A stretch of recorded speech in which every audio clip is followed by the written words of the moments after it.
Why you don't speak English? What are the top reasons which stops you from speaking fluent English? Let's know 5 top reasons in this video which is very much hindrance in your spoken English. But before that मैं आपको एक myth bust करना चाहता हूं. लोगों में myth ये रहता है कि उनको फ्लुएंट स्पोकन इंग्लिश सीखने के लिए इंग्लिश ग्रामर और इंग्लिश का जो प्रोनाउंसिएशन है वो आना बहुत ही जरूरी है. बट मैं ये कहता हूं कि these two things are highly overrated. इनका कोई इंपॉर्टेंस नहीं है स्पोकन इंग्लिश में, बट फिर भी लोग इसको बहुत ज्यादा इंपॉर्टेंस देते हैं और जो लोग इनको इंपॉर्टेंस देते हैं वो कभी भी स्पोकन इंग्लिश नहीं बोल पाते हैं. तो इसकी मैं एक एग्जांपल लेता हूं आपके सामने, आपको उदाहरण देता हूं. ठीक है, जब आप बचपन में 5 साल 6 साल 7 साल के होते हो, बचपन में होते हो, फिर भी आप इतने फ्लुएंट हिंदी बोलते हो, राइट? क्या उस टाइम आप हिंदी ग्रामर जानते हो? नहीं जानते हो. आपको आज भी हिंदी ग्रामर नहीं पता होगा. अगर मैंने पूछ दिया आपसे कि हिंदी ग्रामर के बारे में कि ये क्या होता है ना, संज्ञा वगैरह क्या होता है, तो आप नहीं बता पाओगे. फिर भी आप इतने फ्लुएंट हिंदी बोलते हो. सेम केस, अगर आपको स्पोकन इंग्लिश बोलना है फ्लुएंट, तो आपको इंग्लिश ग्रामर आए या ना आए उससे कोई फर्क नहीं पड़ता. ठीक है, सेम केस प्रोनाउंसिएशन का है. प्रोनाउंसिएशन किसके लिए होता है? इंग्लिश कहां से आया है? इंग्लिश आया है यूके यूएसए, है ना, इधर से आया इंग्लिश. और ये प्रोनाउंसिएशन उनके लिए ही है. इनके जो नेटिव लैंग्वेज नेटिव स्पीकर्स होते हैं ना, उनके लिए प्रोनाउंसिएशन बहुत जरूरी है. क्योंकि जब प्रोनाउंसिएशन हम लोग देखते हैं तो वो इन लोग जैसे बोलते हैं वैसे ही प्रोनाउंस करते हैं, बट ऐसा तो है नहीं. अगर हम किसी अंग्रेज को बोले कि हिंदी बोल के दिखाओ तो हमारी तरफ प्रोनाउंस नहीं कर सकता, राइट? सेम केस वैसा भी है कि इंग्लिश उनका लैंग्वेज है, इंग्लिश हमारा लैंग्वेज है नहीं, तो हम उनकी तरह प्रोनाउंस नहीं कर सकते. सिंपल सी बात है. आप किसी भी स्टेट में चले जाओ, है ना, आप बंगाल में चले जाओ, आप महाराष्ट्र में चले जाओ, ठीक है, आप पंजाब में चले जाओ, सब लोग अलग अलग तरीके से हिंदी बोलते हैं और सब लोग अलग अलग तरह से इंग्लिश भी बोलते हैं. सबका टोन अलग होता है, सबका स्टाइल अलग होता है. तो आप कंपेयर नहीं कर सकते एक दूसरे के स्टाइल से, एक दूसरे के टोन से. और ये आप उनको कह नहीं सकते कि आप इस टोन में बोलो, है ना, इस प्रोनाउंसिएशन के साथ बोलो. ऐसा नहीं कह सकते क्योंकि दैट इज वेरी अनफेयर. वो कभी बोल ही नहीं पाएंगे, आप ही नहीं बोल पाओगे उनकी तरह. ठीक है, तो ये भ्रम जो है मन में, इसको बाहर निकालना है कि प्रोनाउंसिएशन आना चाहिए. प्रोनाउंसिएशन और इंग्लिश ग्रामर बिल्कुल नहीं आना चाहिए. तो चलिए स्टार्ट करते हैं. जो 5 रीजंस की मैं बात कर रहा था जो आपको रोकती है इंग्लिश बोलने से. First reason is fear of being wrong.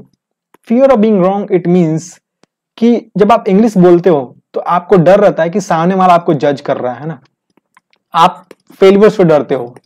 But if you want to be successful in life you will have to go with many failures. You will have to first experience many failures, then only you will achieve success.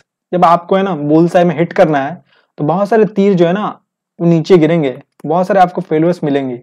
ठीक है, बस आपको चाहिए कि एक तीर ऐसा जाए इन अनसक्सेसफुल इन फेलियर्स के बाद कि जो आपको सक्सेस तक पहुंचा दे. सेम केस इंग्लिश में भी है कि आपको डरना नहीं है फेलियर से. लोग आपको जज करे तो भी आपको डरना नहीं है, बट ऐसा कभी होता नहीं है.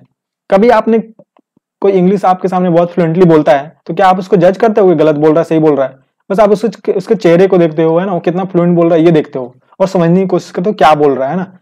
तो ये बहुत ही जरूरी है. सेकंड है सॉर्ट ऑफ वर्ड्स. जब आप इंग्लिश बोलते हो तो आप भूल जाते हो कि आपको क्या बोलना चाहिए, कैसे सेंटेंस कंप्लीट होगा. सेंटेंस कंप्लीशन में आपको बहुत दिक्कत होती है ना. और ये बहुत ही जरूरी है कि आपका वोकैबुलरी जो है वो बहुत ही स्ट्रांग होना चाहिए. आपको वोकैब पे थोड़ा फोकस करना चाहिए, है ना. आपको न्यूज़पेपर वगैरह रीडिंग पे फोकस करना चाहिए. रीडिंग इसलिए क्योंकि जब आप वर्ड्स सुनोगे तो आपके दिमाग में रहता है वर्ड्स, तो आप जैसे वोकैब कुछ याद करो और उसको सेंटेंस में यूज करो वोकैब्स को. तभी आप अच्छे से जब सेंटेंस क्रिएट करोगे माइंड में तो वो वर्ड्स वहां पे ऑटोमेटिकली जुड़ जाएंगे, आपके दिमाग से निकल करके वो सेंटेंस बना लेंगे. तो आपको ये जो फॉरगेट है ना, भूलने की जो आदत है वो चली जाएगी. आप ऐसा नहीं होगा कि आप है ना वर्ड्स आपको मिल नहीं रहे हैं कोई भी सेंटेंस में यूज करने के लिए. तो ये दूसरा चीज है. थर्ड है कि मैक्सिमम लोग they are stuck in Hindi to English. Hindi यहाँ पे मैं इसलिए ले रहा हूँ कि बहुत सारे लोग जो है ना हिंदी बोलते हैं, और मैं यहाँ पे हिंदी की जगह मैं ये भी बोल सकता हूँ वर्नाकुलर लैंग्वेज में. आप पंजाबी बोल रहे हो तो आप पंजाबी में ही सोचते हो, है ना. आप मराठी बोल रहे हो तो मराठी में सोचते हो, बंगाली बोल रहे हो तो बंगाली में सोचते हो, इस तरह से हिंदी बोल रहे हो तो हिंदी में सोचते हो. तो उसमें फ्लुएंसी रहती है आपकी। लेकिन अगर आपको इंग्लिश बोलनी है तो आपको इंग्लिश में सोचना पड़ेगा, आपकी जो थिंकिंग है इंग्लिश में होनी चाहिए। जब भी आप, मैक्सिमम लोग क्या है, जब आप इंग्लिश बोलते हो तो आपका ये समझो माइंड है, ठीक है, यहाँ पे आप हिंदी बोले, ठीक है, आपने हिंदी बोल करके हिंदी में सोचा, यहाँ पे थिंकिंग है आपकी, थिंक आपने क्या हिंदी में सोचा, ठीक है, फिर उसको माइंड में क्या किया, ट्रांसलेट किया इंग्लिश में, ठीक है, इंग्लिश में ट्रांसलेट किया, उसके बाद आपने स्पीक किया, बोला, ठीक है। तो माइंड से जो माउथ का जो है ना, ये डिफरेंस है ना, बहुत ज्यादा हो जाता है, 1 सेकंड भी बहुत ज्यादा है। तो जब आप सोचने में टाइम लगाते हो, ट्रांसलेट करने में टाइम लगाते हो दिमाग में, तो इसकी वजह से ये सिंक्रोनाइजेशन में नहीं बैठता। जब ये सिंक्रोनाइजेशन में नहीं बैठेगा तो आपका जो फ्लुएंसी है वो फ्लुएंसी नहीं रहेगा, ठीक है, फ्लुएंसी नहीं रहेगा। तो इसीलिए जरूरी है कि आप इंग्लिश में सोचो। इंग्लिश में सोचने के लिए आपको इंग्लिश में ज्यादा बात करनी पड़ेगी, मतलब इंग्लिश इन्वायरमेंट बनाना पड़ेगा, ठीक है। और जो फोर्थ है वो है कि इंग्लिश जब आप बोलते हो तो बहुत ही लो कॉन्फिडेंस में बोलते हो। अगर सामने वाला कोई है ना बहुत ही फ्लुएंट इंग्लिश बोल रहा है ना, तो आप घबरा जाते हो, आपका दिमाग है ना नीचे चला जाता है, आप सोचते हो क्या इंग्लिश बोल रहा है ना, और आपका कॉन्फिडेंस लेवल जो है वो बहुत ही लो हो जाता है। तो आपको ऐसा नहीं करना है, आपको ये सोचना है कि जो आप बोल रहे हो वो अच्छा बोल रहे हो, वो सही बोल रहे हो। ऐसे मन में भावना नहीं लेना है कि आई एम नॉट इनफ, है ना।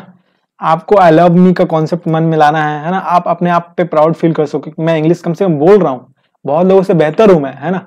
बहुत लोग इंग्लिश का ABCD भी नहीं जानते, उनसे तो आप बेहतर ही हो, है ना, जब आप स्टार्ट कर रहे हो तो ये कॉन्फिडेंस बनाए रखो और सामने वाले से बात करो तो कॉन्फिडेंटली बात करो, भला ही इंग्लिश गलत भी हो। कोई भी इंग्लिश जज नहीं करता आपका, ना ही आप किसी का जज करते हो, ठीक है। बस ये जज करते हो कितना फ्लुएंट है कितना नहीं है, ग्रामर तो कभी जज नहीं होता। तो ये चौथा था। पांचवा, लोगों में पेशेंस बहुत जरूरी है। पेशेंस होना इसलिए बहुत जरूरी है कि जब आप पेशेंट रहोगे तभी आप सीख पाओगे अच्छे से, आपका इंप्रूवमेंट अच्छे से हो पाएगा। बहुत लोग इस चक्कर में रहते हैं कि 30 डेज में वो ना इंग्लिश इंप्रूव कर लें, 1 महीने में कर लें, 2 महीने में कर लें, 5 महीने में, 6 महीने में कर लें, ऐसे सोचते हैं, बट ऐसा नहीं होता, है ना। ये कोई सब्जेक्ट नहीं है कि इतने दिन में पढ़ के आप सीख जाओगे, ये लैंग्वेज है, ये कंटिन्यूअसली चलता रहेगा।